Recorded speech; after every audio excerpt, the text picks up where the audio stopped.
Sur Africa 24, l'African Union Journal vous est présenté par Afreximbank.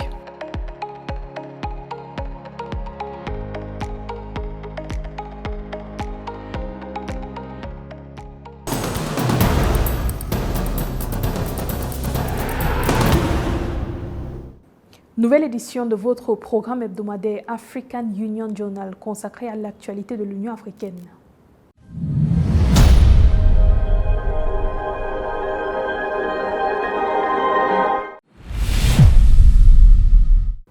La synergie entre deux principaux accords commerciaux, l'African Growth and Opportunity Act, AGOA, et la zone de libre-échange continentale africaine, ZLECAf, fait débat, les États-Unis ayant fait part de leur volonté de prolonger la durée de l'AGOA en Afrique jusqu'en 2045, alors que la plateforme commerciale africaine doit déjà composer avec le manque de complémentarité au sein de plusieurs blocs régionaux. Les experts estiment que l'harmonisation des échanges entre l'AGOA et la ZLECAf pourrait mieux favoriser le commerce sur le continent. Aïcha Mouyuzame. La loi sur la croissance et les opportunités économiques AGOA permet à une trentaine de pays africains de ne pas payer de droits de douane pour exporter leur production sur le sol américain. Le projet de prolongation jusqu'en 2045 de ce dispositif, qui expire en 2025, était au cœur des échanges lors du 20e forum de l'AGOA qui s'est tenu du 2 au 4 novembre en Afrique du Sud. Cependant, la poursuite de l'AGOA sous sa forme actuelle fait débat, notamment en ce qui concerne la suppression par les pays africains de toutes les barrières commerciales aux importations américaines. Autre sujet de débat, l'adaptation du dispositif américain à la création de la zone de libre-échange continentale africaine. Pour Albert Mouchanga, commissaire au commerce de l'Union africaine, l'AGOA ne constitue pas une menace pour la ZLECAf qui comble les lacunes de cette dernière, précisant que la coexistence entre les deux parties pourrait maximiser les avantages pour l'Afrique. En tant qu'Union africaine, nous attendons avec impatience une autorisation rapide et à long terme. Cela générerait un climat de certitude, ce qui est nécessaire pour générer des investissements ciblés sur l'AGOA et soutenus par leurs entreprises, dont nous devrions profiter en marge du grand marché de la zone de libre-échange continentale africaine. Outre le transfert de technologie pour les pays africains qui souhaitent désormais transformer leurs matières premières au niveau local, l'AGOA pourrait également être appelée à examiner son mécanisme restrictif en ce qui concerne les droits humains et qui entrave les efforts de collaboration. Le 30 octobre, le gouvernement américain a annoncé son intention de mettre fin à la participation du Gabon, du Niger, de l'Ouganda et de la République centrafricaine à l'AGOA en raison des manquements en matière de gouvernance et de droits de l'homme. Ces restrictions pousse certains pays africains à étudier d'autres possibilités de partenariat commercial, notamment avec la Russie et la Chine, et d'autres à se rabattre sur le commerce intérieur. Wamke Lemene, secrétaire général de la ZLECAf, a appelé à la prudence face à la fragmentation au sein de la zone, tout en indiquant que les deux initiatives commerciales pourraient être mutuellement bénéfiques. Mouchanga, honorable ministers, deputy ministers, partnership.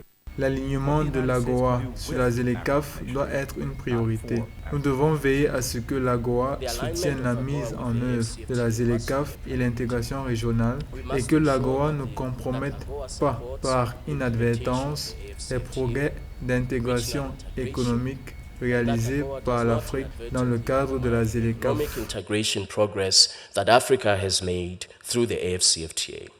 Dans le cadre du protocole d'accord États-Unis-ZLECAf sur la coopération en matière de commerce et d'investissement, la représentante américaine au commerce, Catherine Tai, a affirmé que le gouvernement américain a fourni environ 160 millions de dollars pour aider à la négociation et à la mise en œuvre de la ZLECAf. En 2022, le total des marchandises importées aux États-Unis dans le cadre de l'AGOA a atteint 10 milliards de dollars contre 6,8 milliards en 2021. Si l'intégration des deux plateformes commerciales pourrait poser des obstacles d'ordre réglementaire, la ZLECAf étant déjà confrontée au manque d'harmonisation commerciale au sein de plusieurs blocs régionaux, le consensus semble optimiste sur les avantages d'une éventuelle coopération.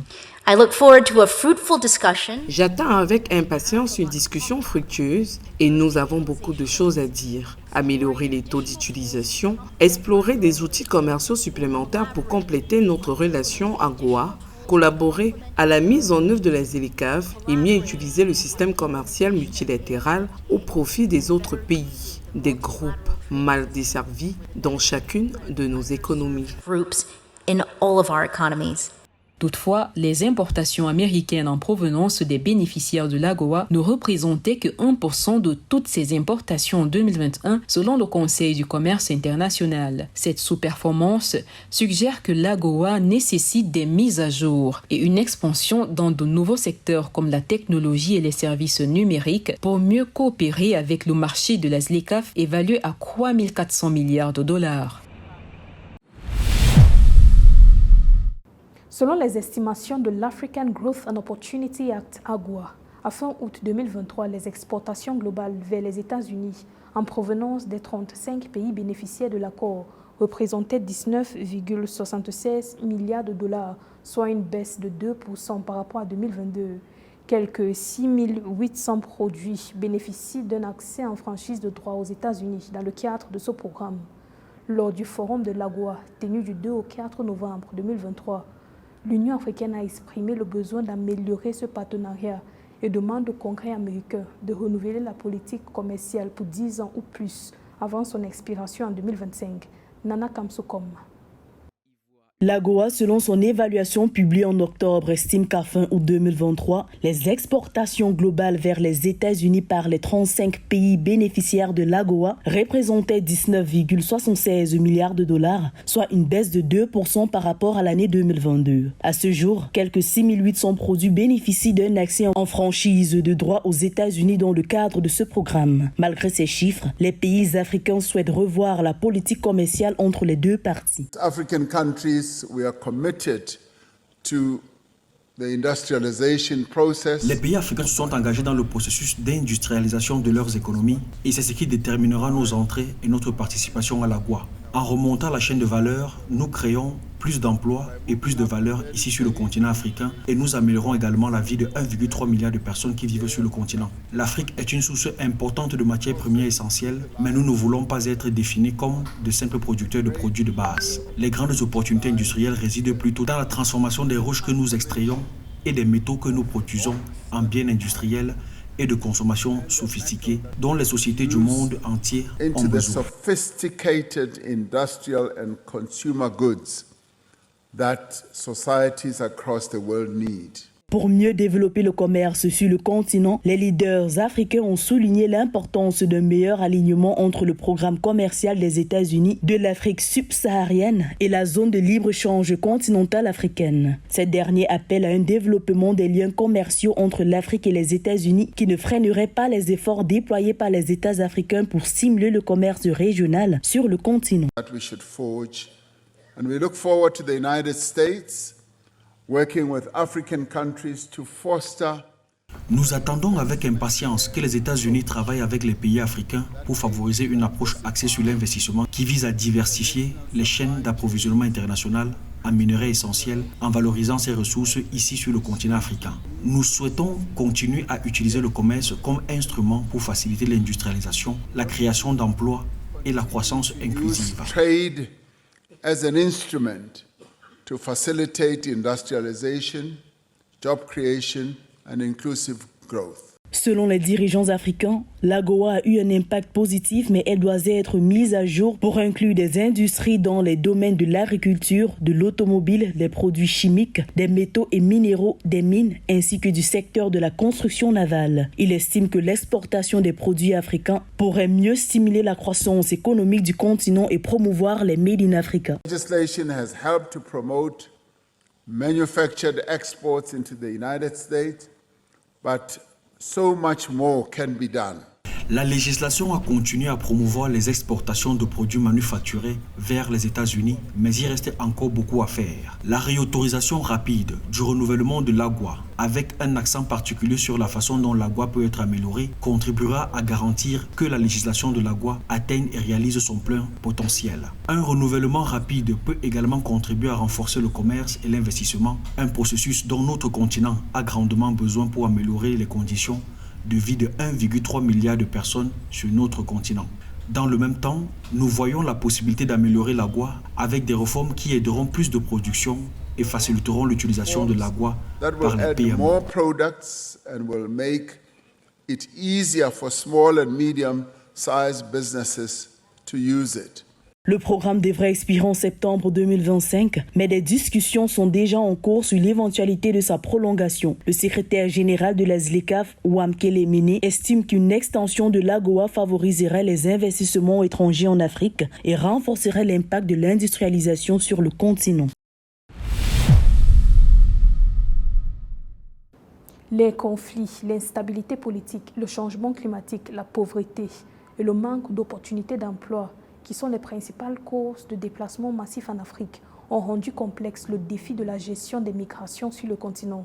Face à cette situation, l'Union africaine s'engage non seulement à garantir des migrations et mouvements transfrontaliers sûrs, mais aussi à concilier migration et développement économique.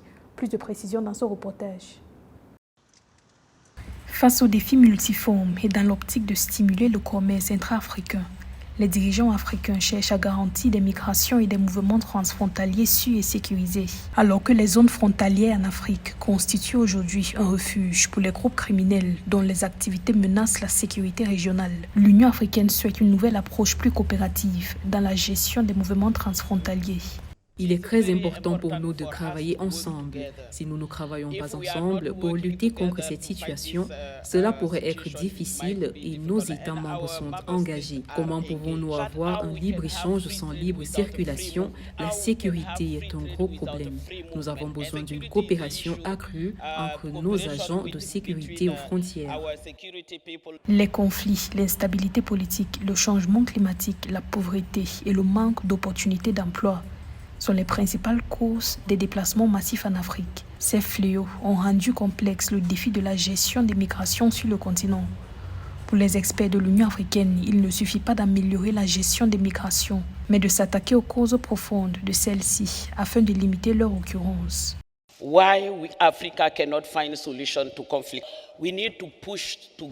Pourquoi en Afrique ne pouvons-nous pas trouver des solutions aux conflits? Nous devons agir ensemble pour aider l'Afrique à trouver des solutions à ces causes profondes complexes. Nous devons également trouver des solutions à la question du changement climatique qui permettra à nos populations de cultiver. Nous devons surtout améliorer notre gouvernance politique, économique et sociale. Nous y travaillons pour garantir que nos jeunes cessent de migrer et s'ils doivent migrer, ils doivent se déplacer en toute sécurité et de manière régulière. Au cours de la dernière décennie, 2,5 millions d'Africains en moyenne ont été déplacés temporairement chaque année suite aux catastrophes naturelles. Des dizaines de milliers de personnes sont déplacées à l'intérieur du continent en raison des problèmes sécuritaires. En outre, le nombre de migrants d'Afrique de l'Ouest en Europe est passé de 12% en 1990 à 198% en 2020 selon les données officielles. Cependant, les chiffres montrent que la plupart de la migration africaine se produit à l'intérieur du continent. Nous avons le protocole sur la libre circulation des personnes et des biens et le droit d'établissement qui fonctionne en Afrique de l'Ouest. Quand je vois nos jeunes mourir dans la mer et ce qui est arrivé récemment à Lampedusa, je me dis qu'il y a beaucoup à faire. Il y a des opportunités en Afrique. C'est à vous de savoir que c'est une bonne opportunité. Nous avons également besoin que le secteur privé s'engage et nous y travaillons dans le cadre de nos efforts en faveur de la stabilité économique. L'Union africaine regrette une augmentation du nombre de jeunes en déplacement et une recrudescence des flux migratoires irréguliers qui entraînent la traite des êtres humains et le trafic de migrants. Pourtant, l'institution estime que s'ils sont gérés de manière cohérente, le continent peut récolter les fruits des liens entre migration et développement.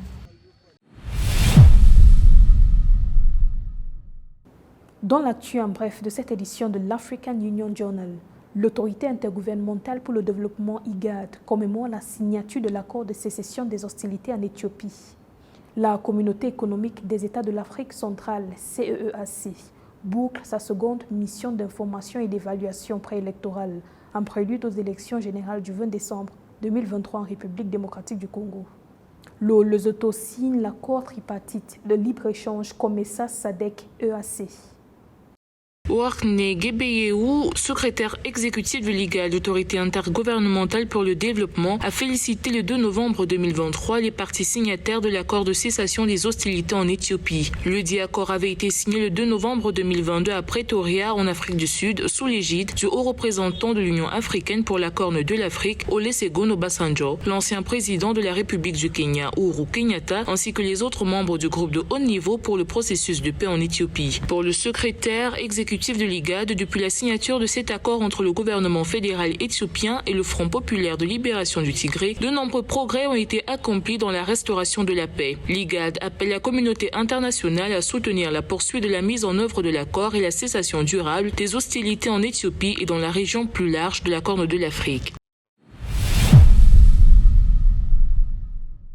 La Communauté économique des États de l'Afrique centrale, CEAC, a achevé le 3 novembre 2023 sa seconde mission d'information et d'évaluation préélectorale en République démocratique du Congo, en prélude aux élections générales du 20 décembre 2023. Dans le cadre des échanges avec les autorités congolaises, la CEAC indique avoir appris auprès du président de la Commission électorale nationale indépendante, CENI, la réalisation de 80% des activités prévues dans le cadre du calendrier des élections générales. Les autres 20% sont des activités mineures qui seront réalisées tout au long de la campagne électorale, d'après la CENI citée par cette commission. Le communiqué de la CEAC évoque des préparatifs globalement satisfaisants pour la tenue des élections du 20 décembre.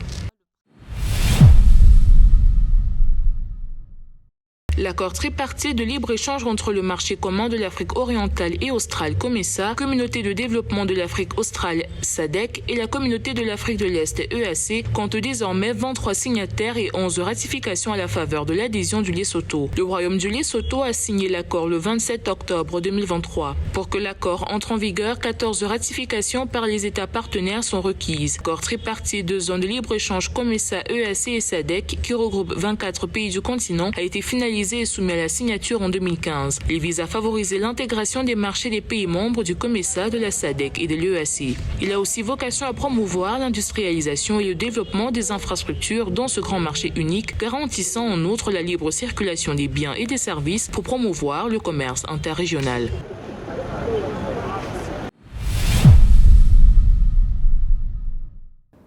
Le Conseil de sécurité des Nations Unies a voté la résolution 2703 sur le Sahara occidental, une résolution jugée favorable au Maroc. Le Conseil a prorogé jusqu'au 31 octobre 2024 le mandat de la mission des Nations Unies pour l'organisation d'un référendum au Sahara occidental MINUSO et fait part de son plein appui aux efforts pour faciliter les négociations afin de parvenir à une solution à la question du Sahara occidental. Samantha Sabero Sabobanga.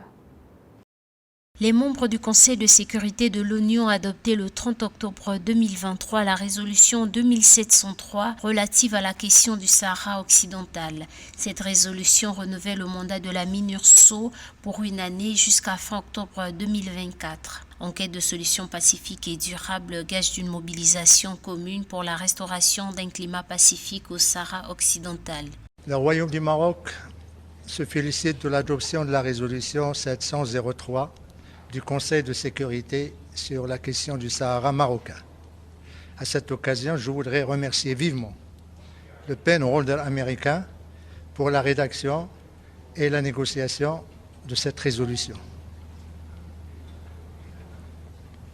Nos remerciements s'adressent également aux autres membres du Conseil pour leur apport constructif et leur vote en faveur de cette résolution, qui représente un jalon additionnel dans le socle onusien pour le règlement définitif de ce différend régional entre deux pays voisins, le Maroc et l'Algérie. La résolution a conforté la position marocaine en appelant à la reprise du processus politique avec la participation de l'ensemble des parties concernées, dont l'Algérie, qui a été mentionnée plusieurs fois dans le texte, ce qui prouve son implication directe dans ce conflit artificiel. Actuellement, au milieu du brouillard qui règne, seule l'initiative d'autonomie s'impose comme la solution la plus aboutie et la plus réaliste pour mettre fin à ce conflit. Notre mouvement est là pour implanter la mentalité de la diversité politique au sein de la population sahraoui, étant donné qu'on n'avait que le Polisario, c'était une ligne bien déterminée, comme la Corée du Nord. Donc nous, aujourd'hui, on est là pour amener la démocratie au sein de notre société. Les Polisarios ont leur avenir comme tous les autres Sahraouis. On pourrait avoir plusieurs partis politiques dans cette autonomie. Le Conseil a vivement encouragé le Maroc, le Front Polisario, l'Algérie et la Mauritanie à s'engager auprès de l'envoyé personnel pendant toute la durée du processus dans un esprit de réalisme et de compromis en vue de parvenir à une solution politique juste, durable et mutuellement acceptable qui permette l'autonomisation du peuple du Sahara occidental dans le contexte d'arrangements conformes aux buts et principes énoncés dans la Charte des Nations Unies. Parce que la crise dans le Sahel, ce n'est pas seulement la radicalisation islamique, mais c'est aussi l'islamisation de nos radicalités sociétales, l'islamisation de nos problèmes. Et le plus grand problème dans le Sahel, c'est la pauvreté. Comment régler la question de la pauvreté? On règle ça en matière de jeunes. Quand on dit les jeunes en Afrique, comme je l'ai dit ce matin, on parle de la majorité de la population. Donc il faut lutter contre le chômage, il faut lutter contre le chômage des femmes, leur rendre leur autonomie, leur rendre leur dignité. Pour les membres du Conseil de sécurité, la résolution adoptée met en évidence l'engagement de la communauté internationale à trouver une solution pacifique et durable pour clore le différend régional autour du Sahara. Cette résolution a été approuvée massivement avec un soutien solide de la majorité des membres permanents du Conseil de sécurité de l'ONU, dont les États-Unis, la Chine, le Royaume-Uni et la France, ainsi que la plupart des membres non permanents. Parmi ces membres élus figurent le Gabon, le Ghana, l'Albanie, le Brésil et les Émirats arabes unis.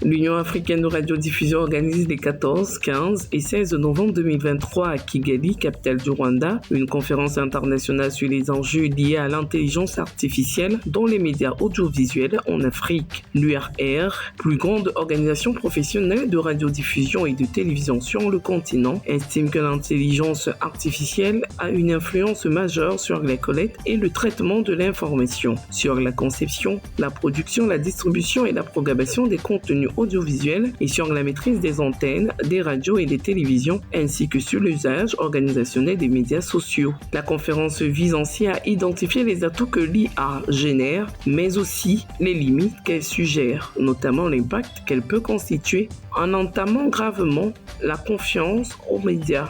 L'événement est dédié aux hauts managers de l'audiovisuel africain, membres de l'Union africaine de radiodiffusion.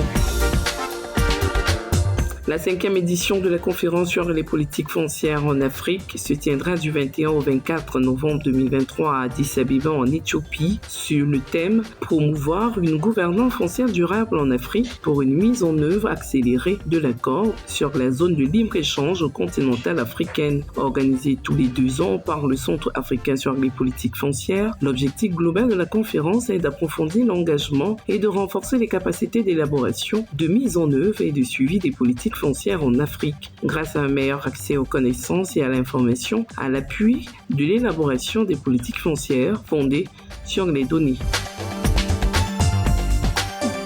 La ville de Johannesburg, en Afrique du Sud, abrite du 27 au 28 novembre 2023 la 3e conférence des hommes de l'Union africaine sur la masculinité positive. L'événement se tient sous le thème « Consolider les engagements envers la Convention de l'Union africaine sur la fin de la violence à l'égard des femmes et des filles ». La conférence s'inscrit en droite ligne de l'initiative présidentielle de haut niveau de l'Union africaine pour mettre fin à la violence à l'égard des femmes et des filles, créée en 2020 afin de mobiliser l'engagement politique et l'action au plus haut niveau des dirigeants de l'Union africaine et la prise de décision pour prévenir et mettre fin aux violences faites aux femmes et aux filles en Afrique. La 3e conférence des hommes sur la masculinité positive sera co-organisée par le président en exercice de l'Union africaine et président de l'Union des Comores, Azali Assoumani, et le président chef d'État sud-africain, Cyril Ramaphosa, qui avait assumé la présidence de l'Union africaine en 2020.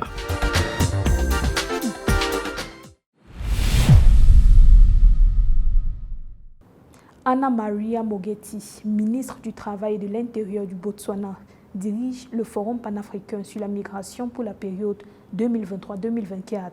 Elle estime que l'Afrique peut récolter les fruits des liens entre migration et développement économique grâce à la zone de libre-échange continentale africaine. Lors du 8e Forum panafricain sur les migrations, tenu du 31 octobre au 2 novembre 2023 à Gaborone au Botswana, elle a insisté sur la nécessité d'assurer la libre-échange des personnes et des biens en toute sécurité, gage d'une croissance durable. Marie-Raphaël Antolo dresse le portrait de Anna Maria Mogeti.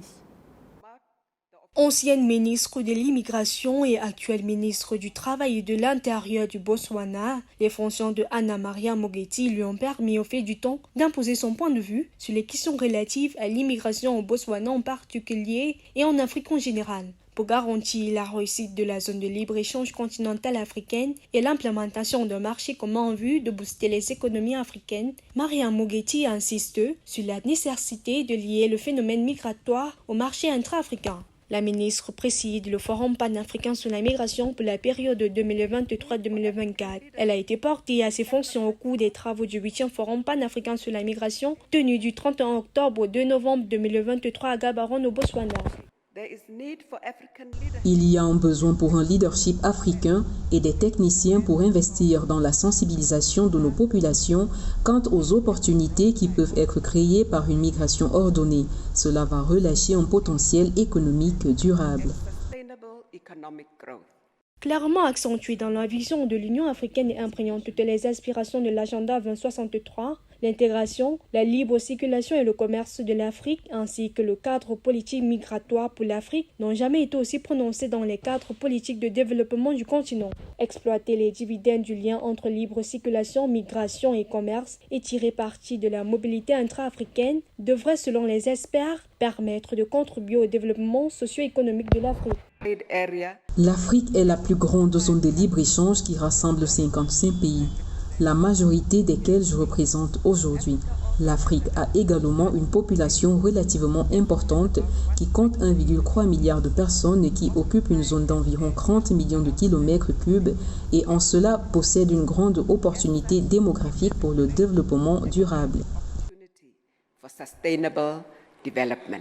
Malgré les progrès impressionnants réalisés récemment dans les efforts d'intégration africaine, le commerce intra-africain reste faible par rapport aux autres régions, avec 15% contre 60% pour l'Union européenne, 41% en Amérique du Nord et 53% en Asie de l'Est. Les inégalités mondiales de manque d'emploi et de travail décent ont augmenté de façon exponentielle. La migration en Afrique, notamment dans l'ouest du continent où les mouvements migratoires sont passés de 12% en 1990 à 188% en 2020. D'après la publication de l'Union africaine sur les politiques de décembre 2021, le niveau de la migration intra-africaine va de 13,3 millions à 25,4 millions entre 2008 et 2017. Et la cause de cette migration massive va des raisons économiques aux besoins de sécurité.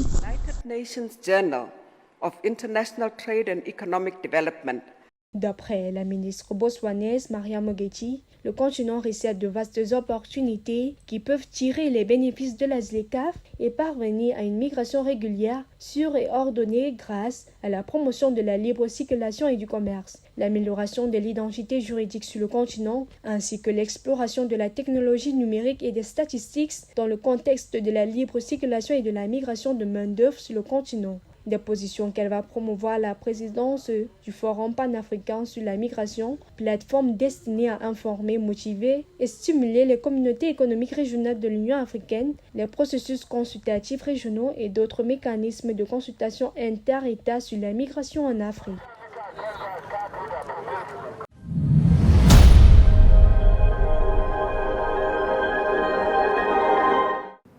C'était l'African Union Journal. Merci de l'avoir suivi. Restez sur Africa 24 pour les prochaines éditions.